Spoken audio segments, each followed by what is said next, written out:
Y hasta ahora quiero darle la bienvenida en el estudio en Quito al doctor Fausto Murillo, vocal del Consejo Nacional de la Judicatura, a propósito de una polémica resolución de la justicia que da paso a un fallo millonario a favor de jueces y conjueces que fueron destituidos en el 2019. Gracias por estar con nosotros para analizar este tema hoy.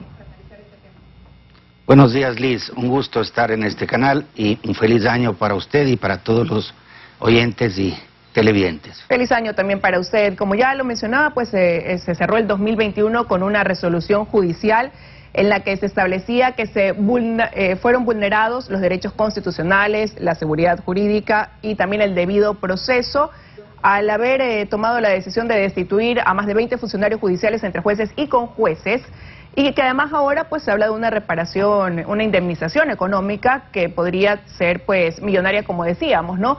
Y esa destitución de esos jueces se dio tras una evaluación que realizó el Consejo Nacional de la Judicatura hace ya casi 3 años atrás. ¿Qué pasó, doctor Murillo, que después de ese tiempo pues les vienen a decir que ustedes se equivocaron? Bueno, el Consejo de la Judicatura, en funciones desde el 29 de enero del 2019, emprendió, como era su obligación ineludible, en un proceso de evaluación integral a los jueces y conjueces de la Corte Nacional de Justicia. Para ello, obviamente, emitió los actos normativos, vale decir los reglamentos, que regulaban y ponían las reglas claras de este proceso de evaluación. Se llevó adelante el proceso, un proceso riguroso que contó con la participación de una veeduría ciudadana, de un comité de expertos y un comité de profesionales que apoyaron en la construcción de la metodología que fue aprobada y validada por el Pleno del Consejo de la Judicatura en uso de sus potestades y facultades de ejercer esta evaluación a los servidores judiciales. No es la primera vez que se evaluaba, pero sí es una evaluación muy diferente a las que se realizaban anteriormente, porque estableció parámetros exigentes como los cualitativos, los cuantitativos, los de transparencia y legitimidad. Ese proceso llegó a su fin y un número importante de jueces y conjueces no superaron los 80 puntos que estableció el reglamento mínimos para poder continuar siendo jueces. Es decir, aquí quedaban quienes merecían seguir siendo jueces. Quienes no habían superado simplemente no eran destituidos. Aquí una precisión muy importante: fueron removidos, porque así dice la Constitución y así dice la ley. Y la remoción no es una sanción, simplemente son separados porque no han estado con la debida competencia y capacidad para poder administrar justicia en materias especializadas y en una corte de casación como la que tenemos. Eso es lo que ocurrió. Cuando se hizo esa evaluación, incluso habían centenares de denuncias de irregularidades, y esto respondió también a un exhorto del Consejo de Participación Ciudadana en su momento, ¿no? Pero dentro de los cuestionamientos que surgen tras esa evaluación, se dice también que no se la realizó dentro de los tiempos constitucionales. Sí, a ver, para poner en contexto, durante el proceso de evaluación se escucharon muchísimas voces opositoras, resistencia de los propios jueces a una evaluación. Fue un proceso muy complicado, muy desgastante, pero lo llevamos adelante. Esas mismas voces, esos mismos actores, hoy por hoy y luego de la evaluación, han cuestionado desde el inicio. En ese contexto, los jueces afectados, entre comillas, se organizaron a través de la Asociación de Jueces y Magistrados y presentaron una demanda de inconstitucionalidad de nuestros reglamentos. Paralelamente, una vez removidos, se agruparon y presentaron una acción de protección aduciendo que habían sido violados sus derechos.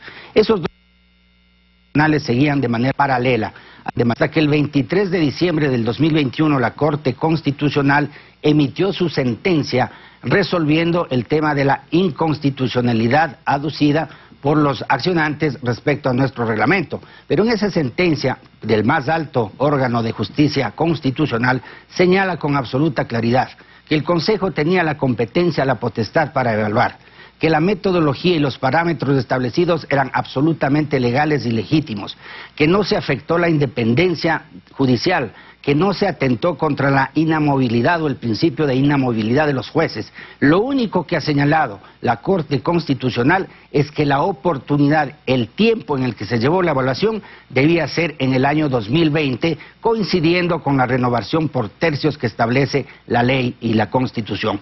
Sin embargo, usted verá que solamente termino, usted verá que hay que asumir en los momentos que el país exigía una evaluación, porque no olvidemos la situación en que se encontraba la Administración de Justicia en la época pasada.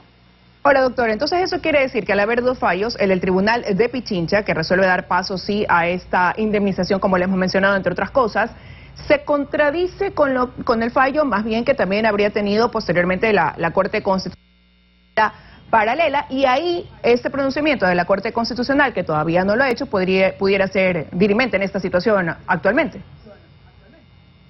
Así es, no olvidemos, el fallo de la Corte Constitucional del máximo organismo es anterior, el 23 de diciembre del 2021. El fallo de la Corte Provincial es del 30 de diciembre del 2021.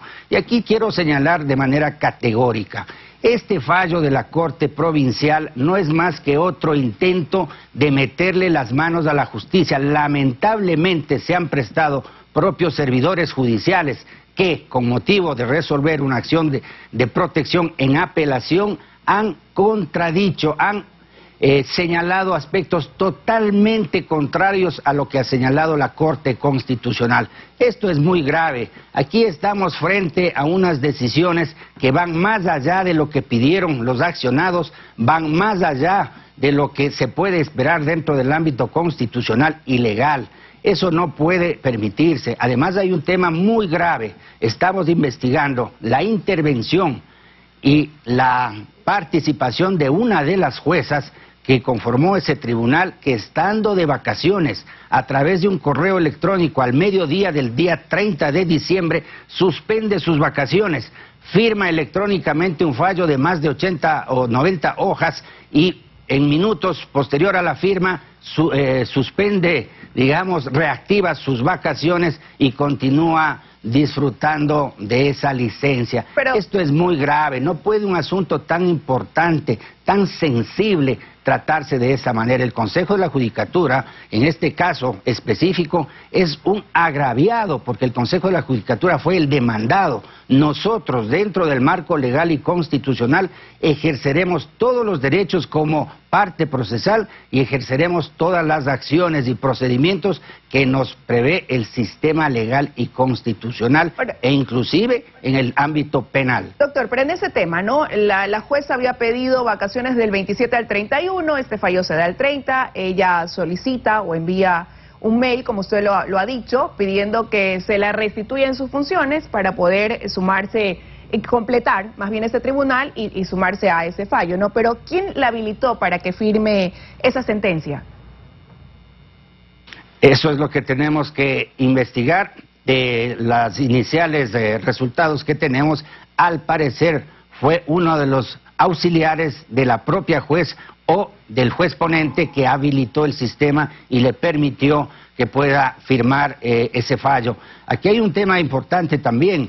Los fallos o los proyectos son revisados, analizados. Este es un tema que tenía mucha documentación que analizar. Es un tema que había que tomarse su debido tiempo para poder responsablemente emitir un criterio, vale decir, coincidir con el criterio del juez ponente o tener un propio criterio, pero para ello se necesita estudiar, dedicar un tiempo. Ser juez significa una misión de carácter intelectual, está decidiendo cosas muy importantes y en este caso sobre la supuesta violación de derechos de los evaluados que fueron removidos precisamente por no haber superado el puntaje mínimo de la evaluación. Ahora, pero la actuación de la jueza deja mucho que desear a priori, puesto que no puede tomarse tan a la ligera esta sagrada misión de administrar justicia. Si así se trata al Consejo de la Judicatura, imagínese cómo puede estarse tratando a los ciudadanos. Por eso es que el Consejo de la Judicatura, de manera rigurosa, ejerce su control disciplinario y toma las sanciones que corresponden.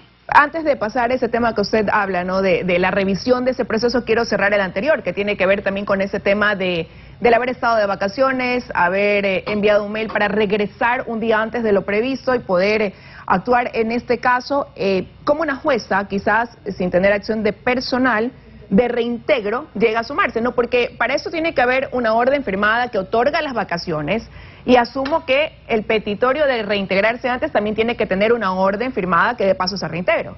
¿Hubo estos documentos? ¿Hay estos documentos? ¿Lo han podido constatar ustedes? Así es, hay que guardar las formas y observar las solemnidades. Para poder optar por las vacaciones o hacer uso de sus vacaciones, se solicita con anticipación y le conceden a través de una acción de personal. Esa misma acción de personal tiene que elaborarse para cuando usted se reincorpora. ¿Y hay esa acción de personal? ¿Ustedes lo han podido constatar? La competencia está suspendida de un juez mientras está con licencia o por vacaciones. No puede, no es juez en ese momento, no es juez activo. En este caso no existe reincorporarse, suspender y reincorporarse para poder administrar justicia. Eso no existe, es una irregularidad. Cuando usted dice que hay que tomarse el proceso con seriedad, lo dice porque este era un fallo de más de 80 hojas que fue revisado en 3 horas. ¿Es un tiempo usual en el que un funcionario judicial puede estudiar detenidamente esa cantidad de hojas?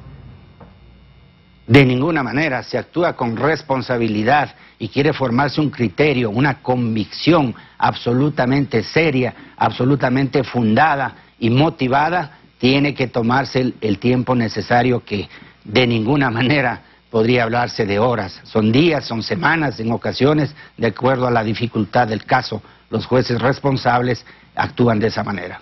Ahora, doctor Murillo, esto de aquí no determina la restitución de esos jueces que fueron removidos debido a la puntuación que sacaron, han dicho ustedes, en esa evaluación en el 2019, pero ¿qué camino puede abrir en torno a procesos quizás que fueron llevados en esa época? Lo pregunto porque ya a raíz de este fallo pues comenzaron a salir, ¿no?